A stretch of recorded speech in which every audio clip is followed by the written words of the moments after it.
ప్రతి ఉదయం దేవుని వాగ్దానం అనే కార్యక్రమానికి ప్రేమతో మిమ్మల్ని ఆహ్వానిస్తుంటున్నాను. ఈ ఉదయకాల సమయంలో దేవుడు మన కొరకు ఏర్పాటు చేసినటువంటి వాక్య భాగము ఇర్మియా గ్రంథము 46వ అధ్యాయము 27వ వచనం చివరి భాగాన్ని ధ్యానించుకుందాం.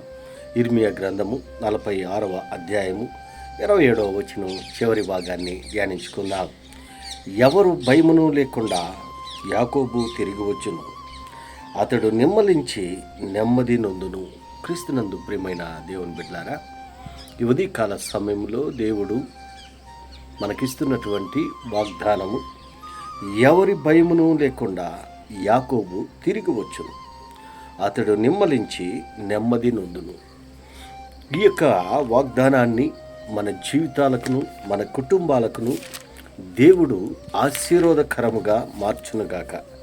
మరి ఈ యొక్క గ్రంథంలోని ఈ యొక్క మాటల్లోని అంతరార్థాన్ని, ఆత్మీయ సత్యాలను మనం గ్రహించినట్లయితే, ఇర్మియా ప్రవక్త క్రీస్తు పూర్వము 7వ శతాబ్దంలో 2వ ద్వితీయార్థంలో 6వ శతాబ్దం ప్రథమార్థంలో ఈ యొక్క ఇర్మియా జీవించినటువంటి కాలంగా మనం చూస్తుంటున్నాము. దేశంలో నానాటికి అధికమవుతున్నటువంటి విగ్రహారాధన పాప వినాశనానికి నడిపిస్తుందని ఇర్మియా ప్రవక్త సుదీర్ఘకాలంగా ప్రవచించాడు. అయినా ఇర్మియా మాటలను ఎవరు లక్ష్య పెట్టలేదు, ఎవరు వినలేదు. ఇర్మియా ప్రవచిస్తూ ఉంటే ఆ యొక్క మాటలను ఎవరు వినలేదు, తిరస్కరించారు. కాబట్టి అతను తన ప్రవచనాలు తన జీవిత కాలంలోనే నెరవేరటం చూశాడు. ఏదైతే దేవుడు ఇర్మియా ప్రవక్త ద్వారా ప్రవచించాడో ఆ ప్రవచనాలన్నీ కూడా ఆయన ఇర్మియా జీవించినటువంటి కాలంలోనే నెరవేర్చబడుట ఇర్మియా చూశాడు. బబులోను రాజైనటువంటి నెబుకద్నెజరు యెరూషలేముపైకి దేవాలయంపైకి దాడి చేసి యూదారాజును అతని ప్రజలను బబులోనుకు బందీలుగా పట్టుకొని పోయాడు. ప్రవచించాడు ఇర్మియా. అయితే నెబుకద్నెజరు ఇశ్రాయేలు ప్రజలపైకి దండెత్తాడు. యెరూషలేము దేవాలయంపైకి దండెత్తి ఇశ్రాయేలు ప్రజలను చెరకు కొనుక్కోబడినట్లుగా మనం చూస్తూ ఉంటున్నాం.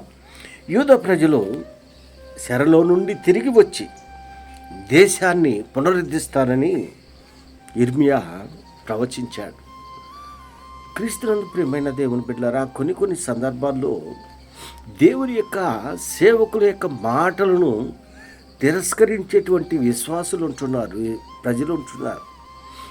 దేవుడు ఏర్పరచుకున్నటువంటి సేవకుడు, దేవుడు ఎన్నుకున్నటువంటి సేవకుడు, దేవుని గూర్చినటువంటి జ్ఞానము, దేవుడు ఏమైతే మాట్లాడాలని ఇష్టపడుతుంటున్నాడో తన ప్రజల నిమిత్తము, ఆ మాటలు సేవకుని మాటలు కాదు, అది దేవుని యొక్క మాటలుగా మరి చూడవలసిన అవసరం ఉంటున్నది. ఇశ్రాయేలు యొక్క ప్రజలను అనేక రీతిలుగా దేవుడు ఆశీర్వదించినప్పటికీ వారు చేస్తున్నటువంటి కార్యాలను బట్టి, వారు చేస్తున్నటువంటి పనులను బట్టి దేవుడు ప్రవక్తల ద్వారా వారితో మాట్లాడుతూ ఉంటున్నాడు.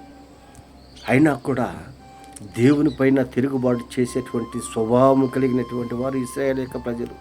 వారికి ఆశీర్వదించినప్పుడు, సమృద్ధిగా ఉన్నప్పుడు దేవుణ్ణి మరచిపోయారు. అందుకే ఇక్కడ ఇర్మియా తన ప్రజలను ఉద్దేశించి, దేవుడు ప్రేమించినటువంటి ప్రజలను ఉద్దేశించి ఈ యొక్క మాటలను మనం చూస్తుంటున్నాం. ఈ యొక్క గ్రంథంలో అనేక అంశాలను మనం చూస్తుంటున్నాం. దేవుడు ఇర్మియాను ప్రవక్తగా ఏర్పరచుకుని ఉంటున్నాడు. ఎందుకనగా తన ప్రజల కొరకు ఒక ప్రవక్తగా ఏర్పరచుకొని తన ప్రజలకు జరగబోయేటువంటి కార్యాల గురించి వారికి ఒక సందేశాన్ని ఇర్మియా ప్రవక్త ద్వారా దేవుడు ఇస్తూ ఉంటున్నాడు. మరి సిద్కియా రాజుల పాలనలో ఇర్మియా ప్రవచనాలు మనం చూస్తూ ఉంటున్నాం. ఇర్మియా జీవితంలోనే సంఘటనలను ఈ యొక్క గ్రంథంలో మనం చూస్తుంటున్నాము. దేశాల గురించి ప్రవచనాలు, యెరూషలేము యొక్క పతనం గురించి ఇక్కడ మనము ఇర్మియా ప్రవచించినట్లుగా మనం చూస్తున్నాం. క్రీస్తు ప్రియమైన దేవుని బిడ్డారా, దేవుడు తన ప్రజల కొరకు ఒక్కొక్కరిని ఒక్కొక్క రీతిగా మరి వాడుకుంటున్నాడు. ఇక్కడ ఇర్మియాను కూడా తన ప్రజల కొరకు ఆయన ఒక సాధనముగా ఇర్మియాను దేవుడు వాడుకుంటున్నాడు. అందుకే ఎవరికి భయమును లేకుండా యాకోబు తిరిగి వచ్చును, అతడి నెమ్మలించి నెమ్మది.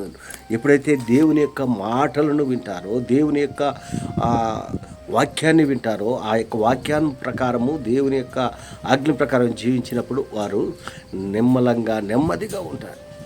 మరి మనం గమనించినట్లయితే గిద్యోను కాలంలో కూడా 40 సంవత్సరములు ఇశ్రాయేల్ యొక్క ప్రజలు నిమ్మలంగా ఉన్నారు అనగా ఆ రీతిగా దేవుడు ఆశీర్వదించాడు. ఈ ఉదయకాల సమయంలో దేవుని యొక్క ఆశీర్వాదాలు పొందుకోవాలని నువ్వు ఇష్టపడుతూ ఉంటున్నావా?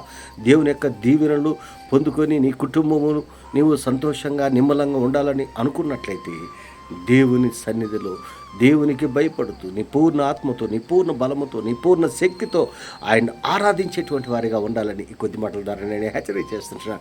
దేవుడి యొక్క మాటలను మరెక్కువగా మీకును మీ కుటుంబాలకును ఆశీర్వాదకరంగా దేవుడు మార్చునుగాక. ఆమేన్.